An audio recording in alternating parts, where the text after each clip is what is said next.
నరసాపురం మండలం సీతారాంపురం గ్రామంలోని స్వర్ణాంధ్ర ఇంజనీరింగ్ కళాశాలను కేంద్ర సహాయక మంత్రి నరసాపురం నియోజకవర్గానికి మొట్టమొదటిసారి స్వర్ణాంధ్రకు రావడంతో కాలేజీ బోర్డు మెంబర్స్ సిబ్బంది ఘనంగా సన్మానించారు. ఈ సందర్భంగా ఆయన మాట్లాడుతూ కేంద్ర సహాయక మంత్రి మాట్లాడుతూ స్వర్ణాంధ్ర ఇంజనీరింగ్ కళాశాల రాష్ట్రంలోని ప్రసిద్ధిగాంచిన కళాశాలగా గుర్తింపు ఉందన్నారు.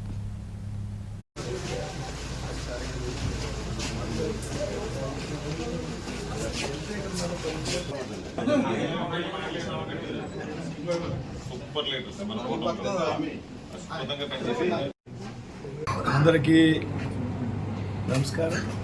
కేంద్ర మంత్రిగా బాధ్యతలు స్వీకరించాక మొట్టమొదటిసారిగా నరసాపురం పట్టణానికి రావడం జరిగింది. వచ్చినటువంటి సందర్భంలో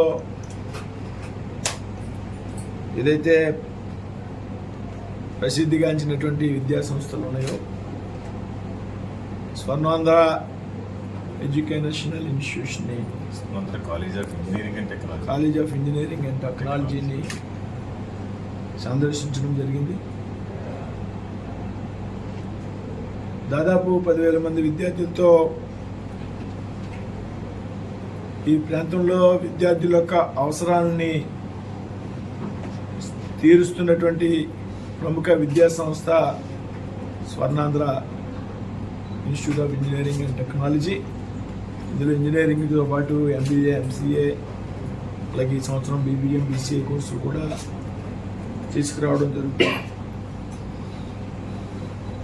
పూర్వం ఈ నరసాపురం ప్రాంతంలో విద్యార్థులు ఇంజనీరింగ్ విద్యను అభ్యసించాలంటే ఒకప్పుడు భీమవరం వచ్చేటువంటి పరిస్థితి.